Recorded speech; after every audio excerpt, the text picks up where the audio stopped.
Morning students. Today, as a part of the video lectures for you for the BCom first semester business organization subject, in the last unit, unit 4, we have somewhat discussed earlier the concepts of electronic commerce. Today, in continuation to that, we will go for the discussion of the various merits and demerits, or the advantages and disadvantages of the e-commerce or the electronic commerce, which is usually applied at present in worldwide for their online business platform and through online business approaches. Now we will go for, as we already know that the e-commerce is a combination of electronic markets, electronic data interchange or interface, and the internet commerce.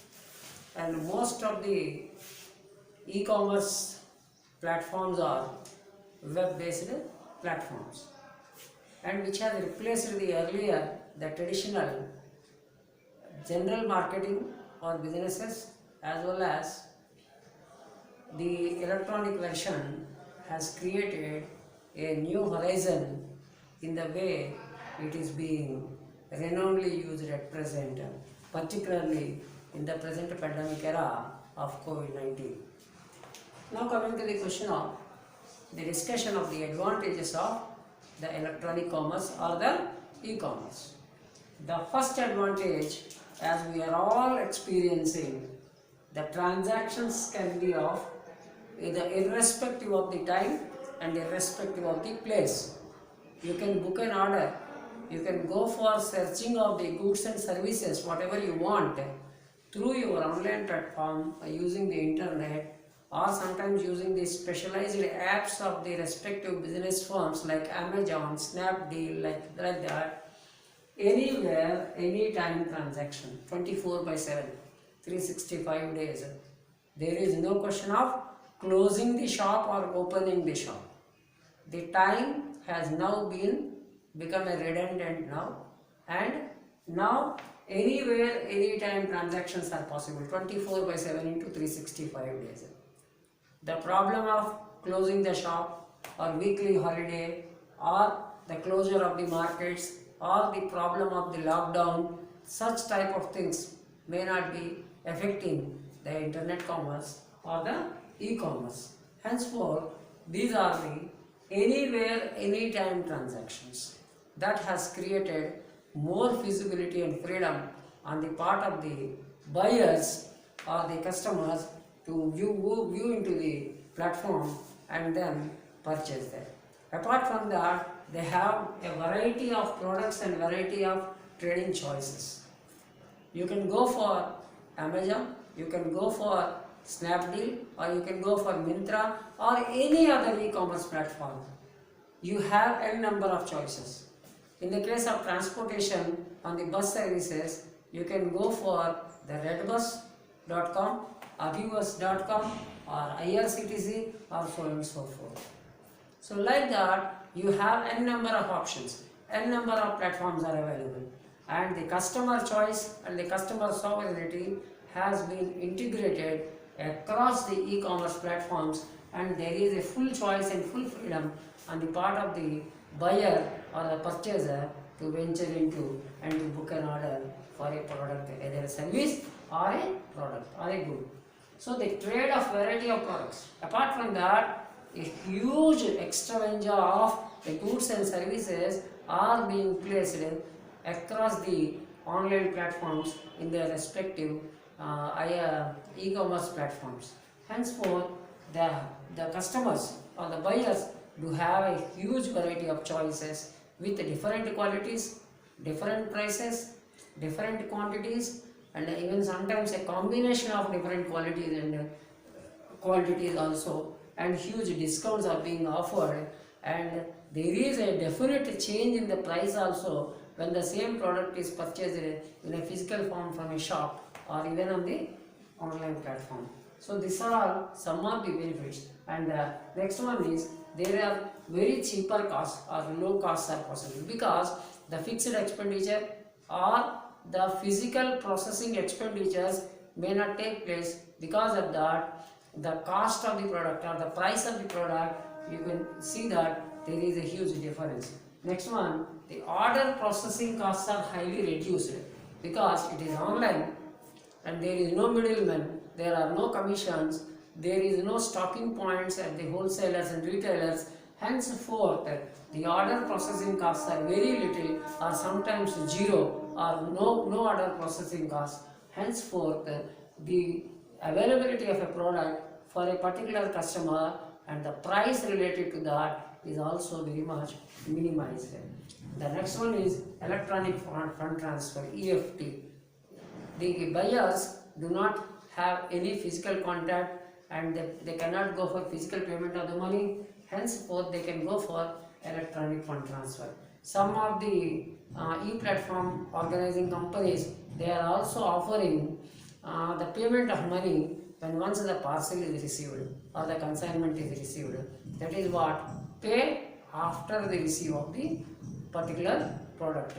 Henceforth, the electronic fund transfer is creating so much of feasibility to adopt the digital form of payments, having more security, having more authenticity, and the receipt generation and the black money creation is almost zero. Henceforth, the electronic fund transfer is a makeable facility on the part of the buyers to send the money or pay the money. Convenient supply chain management.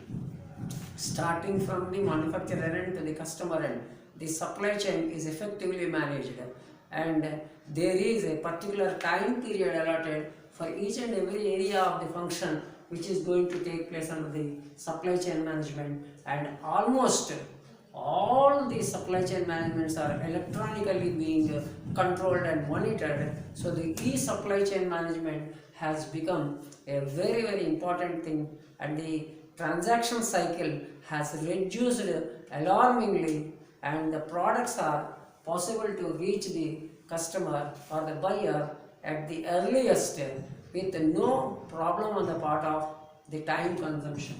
Next one is better logistics management. As the customer knows that the product is from a particular company or a particular e-commerce platform, he will be having so much of confidence that the product which reaches to him or her after the order will be in a prompt manner, in a good condition, in a well packed manner, in a conditional form it will reach. So the transportation, the packaging, ordering and everything is done from pin to pin on overall basis in the effective logistics management. Now we will go for the discussion of the disadvantages associated with e-commerce. The first one is it is expensive for small businesses.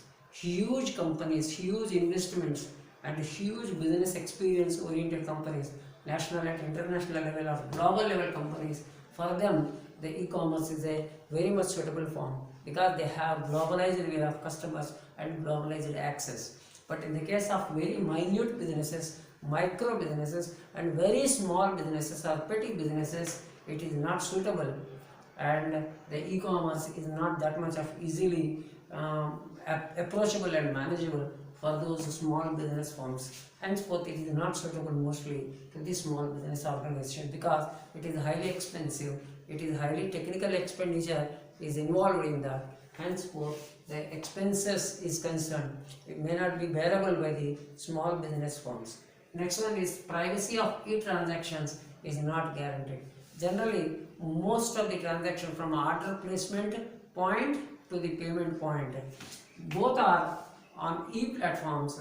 Hence, sometimes it is not secure, it is not guaranteed. Sometimes the payment may not reach the appropriate e-commerce platform and may not be in a sure way that you cannot go into that. Henceforth, the privacy is a big question mark, and sometimes there is a mismanagement. Maybe technical slots may come in, maybe the communication internet facilities may not be appropriate, or the internet coverage may not be appropriate, or sometimes the problem of data may arise. Henceforth, the privacy may not be 100%. Sometimes always there is an alarming risk when we go for e-transactions.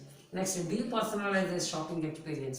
In the grand olden days, and even some also, we have here the departmental stores, the malls, where the people will go for, enjoy the situation, get the selection of their own choice of the products with comparison of the physical goods, and hence they have some personalized way of experience also.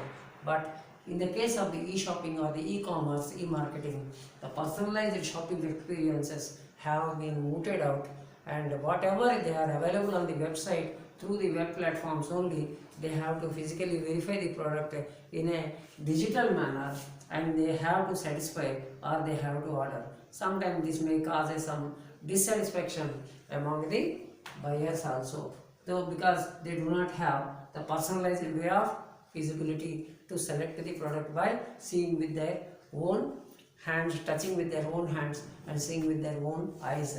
Henceforth, next one is manipulated trade practices may create no trust and confidence. Sometimes the e-platforms sometimes may misuse the technology and may go for manipulation in their trading practices. One particular product is visible with certain dimensions and qualities, and once the order is placed and the order is received, there may be a slight difference. There may not be a guarantee that the same product which is visible is not being delivered properly. Henceforth, some manipulated transactions may take place that may create no trust and confidence on the e-commerce platforms through which the order is booked.